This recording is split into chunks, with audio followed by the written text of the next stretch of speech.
Only on Christ 17 TV, back at you with another one. I know you're probably saying, what kind of hat does he got on? Does he got on a throwback hat? Is he about to take us back? Way back? Yep. And we're going to jump in the time machine. Christ 17's great adventure. So we're going to go 2005 going on 2006. Just coming from California, coming to live with my mama. She stays on the corner in the, the Park Ave Hotel on 125th and Park Ave.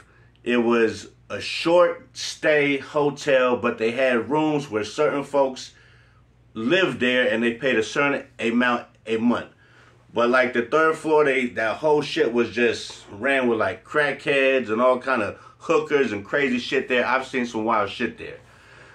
So I'm gonna take you back to a story I thought about last night and said, you know what? I want to speak upon how doing a good deed and looking out might help you down the line with something else, and then the person you helped might help you back. So at this time, my son had moved to Texas with his grandmother from California. So I had moved from California back with my mom and helping her because she was sick and she was going through some stuff, and that building was so bad that it don't even exist now. It had asbestos, all kind of shit, unfit to live in. They had to actually cash my mom out. It was $20,000 or $25K to leave, and then they put padlocks on the shit, closed the whole shit down. Motherfuckers was actually getting sick there because it was so bad, and I actually stayed there for like a year and a half. So I'm there doing my thing, getting some change, and I used to go uptown, see my friends that I grew up with, but then I started hanging around Harlem more and meet more motherfuckers there. On 125, I used to be getting weed down on 120-something Street, and everybody called me Cali or Cal, because now since I lived out here for so long, I got the Cali accent or the words and saying shit like hella and all kind of shit in New York. And they were like, I used to be like, yo, Sean, yo, word, like, but staying out here with my family and friends, I started adapting certain words like hella and all kind of shit like that. You feel me? And so I used to go to the store late night. That shit didn't close to, I don't know, 4 or 5. Popeyes didn't close to 4 o'clock.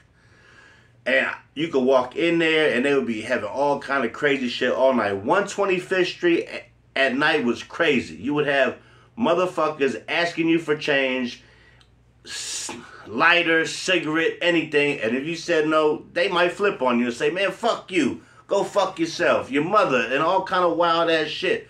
So there was this time I was smoking, I was drinking. Now, New York, you can't buy hard liquor at a regular store where you buy beer at. You got to go to a thing called a real liquor store to sell liquor and wine. So I go down here, I get some Remy, I go through the first little half pint. I get me a pint now, and now I'm drinking the shit by myself straight and chasing the shit with Coronas. I'm buying 2 big bottles, drinking them shits, smoking some motherfucking haze. No, I'm sorry, smoking some sour. I go down the way, get me a 20 of some sour and a nickel bag of some regular weed that you roll like three fucking L's from this shit. So I'm going outside and I'm talking about, I'm swerving. I'm like, and one thing about the Remy, it gets me to start talking a little bit shit, you know what I'm saying? Outside of some shit I would regularly say. I just like, the patience be way more shorter. So I'm going to the store and I be seeing this OG dude all the time, right? Well, let's rewind just a little bit. I go to the store all the time and see this OG dude, and he just came home, and he's probably in his 40s, and he's doing bad, but you could tell just by the way he talks, his demeanor, he used to be that guy. He used to be that guy. And, you know, I've been seeing him going back and forth, getting him blunts, getting beers. We speak, give him some change, get him some food. Like, that's the kind of shit I would do. Some chicken right next door, give him some chicken. What you want, a beer? Nah, man. Just, you got like $2? Yeah. He was cool, man. We spoke, we was cool. So this one day, it started getting real brick out there, like cold, and shit rained and shit. And I told him, I looked down, I said, man, he got some shoes on, but man, this shit gonna rain. It's getting cold out here. It might even snow. I looked at his feet, and man, I'm like, yo, we got the same size. So I told OG, I was like, listen, don't go nowhere. I'm gonna run upstairs. I got something for you. He's like, I bet. Ran upstairs, grabbed these Timbs. I had these all black Timbs, fairly new, but I had 2 pair of boots, and I seen these clean ass boots I wanted to get. So I like, you know what? I'm in a small room. Let me go ahead, look out for OG, give him some boots. He ain't got no boots. So I run back down there, give him the boots. Every day I seen him, he gets up, man, thank you, man, thank you. My dude, thank you. Like, real humble dude, real likable guy. You could tell he just down on his luck. People get out of the joint doing time, and your girl done left. She was somebody else. You ain't got nowhere to come home to. You might be fucked up until that you figure it out. So give him the boots, right? So now let me go back to me being drunk. So now I come outside, and this dude asked me for $1. And I'm drunk now. So I'm like, nah, man, you going right to $1. You don't say no change or none. He told me, fuck you. I said, man, fuck you. So I went inside to give me some blunts, but I'm like damn near swerving, stumbling my words.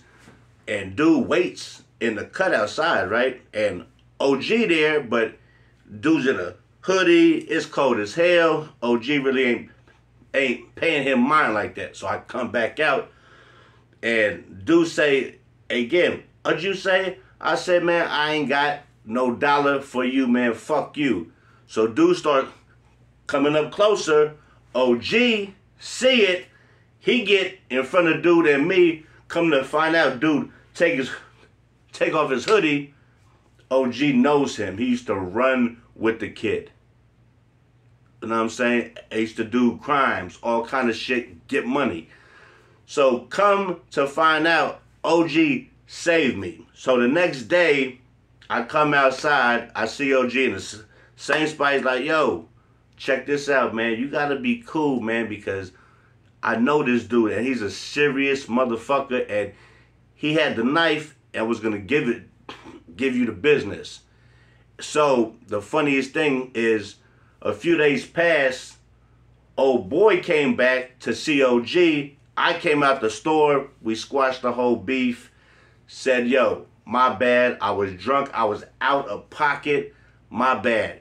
He said, sorry too, man, I shouldn't have said fuck you, but you know what I'm saying, you was getting at me foul. I was like, I bet. The moral of the story is, you do a good deed for somebody, that person might do a good deed for you down the line. So what that did was, as me giving OG them boots and giving him food and doing nice shit for him, because that's how I was. You know what I'm saying? I drank, I was acting an ass that night, I was out of line. My bad. Apology accepted. We shook hands, dapped, the whole thing was all love. But the thing was that OG wasn't going to let whoever that was run up on me for nothing. Come to find out, thank goodness, he knew the dude from back in the day. He did time with him, he did crime with him, he got dough with him, he knew him. So now everything's cool. And look, the dude had a knife. He was in a fucked up mood. He was probably going to do me dirty because I was drunk. He probably would have followed me down the block, hit me, but OG knew him, and OG, come to find out, was a real motherfucker in his day, so motherfuckers didn't want to play with him like that. You know what I'm saying? Just off his past. So that shit saved my ass, and I just wanted to say, OG, if you see this, man, love you, man. Thank you, man. That was a lesson learned for me, and I just wanted to, hopefully, you're doing good now, man. But that was about, that was like 19 years back, 18, 19 years back. And to this day, I thought about that shit. Last night, I was like, you know what? I never talked about this shit on my channel, and that's what I'm going to do. That's the throwback shit. I was drunk, out of pocket, but me doing such a good deed, it came back to me and saved my ass. So, with that being said, people, don't be afraid. If you got some clothes you don't wear no more, go out, clothe the homeless when it's getting cold. You got some socks, you got some shoes you ain't wearing during the summertime, go and hand them out to the homeless. You never know, one day you might be in a jam and that same person you help might help you out of a jam that could save your life. And with that being said, man, hit that like, hit that subscribe. It won't cost you a dime. And let me take a sip for you on a Friday, man.